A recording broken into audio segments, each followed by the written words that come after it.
Anna was trafficked from her home in Portuguese to Malaysia in early 2007.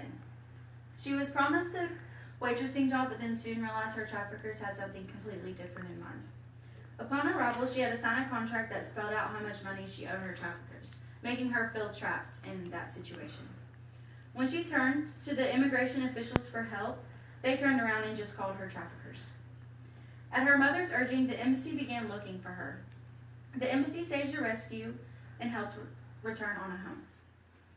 When she got home, she realized that she was not only depressed, but she also was diagnosed with the human papillomavirus, a sexually transmitted disease.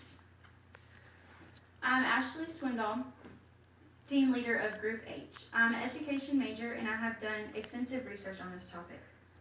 The National Center for Missing and Exploited Children estimated that 1 in 6 endangered runaways reported were actually sexual trafficking victims. We all have a child that is important to us. Imagine if your child wasn't on a situation. Today we'll be exploring the issue of human trafficking by first looking at the problem and then second examining the solutions these charities provide.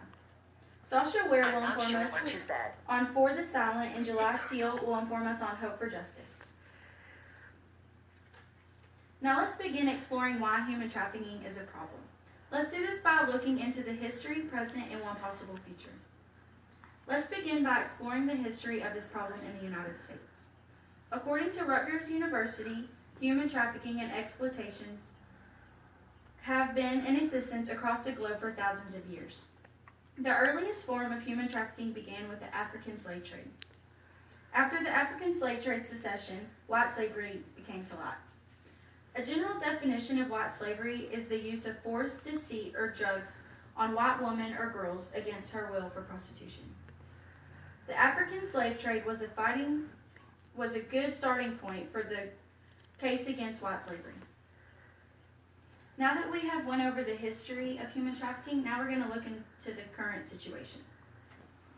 Here are some statistics from 2015, and I'm going to tell you some from now for 2016. According to the National Human Trafficking Resource Center, as of September 30th, 2016, there were 20,420 calls made to their hotline and 5,700 cases reported. In Texas alone, there have been 1,570 calls and 499 cases. Since 2007, a total of 29,868 cases have been called for on this site.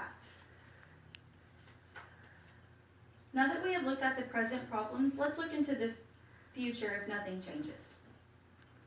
According to a human trafficking site, there are many outcomes of what may happen if human trafficking continues. It is a horrible industry that is active all over the world and seems to keep growing every day. What would happen if the sex trade was the fastest growing industry throughout all the countries? Women may start to feel like they are being stripped of their freedom. If this fast-growing industry climbs back to the top rank, there will be a high number of unwanted pregnancies and a possible outbreak of diseases and illnesses.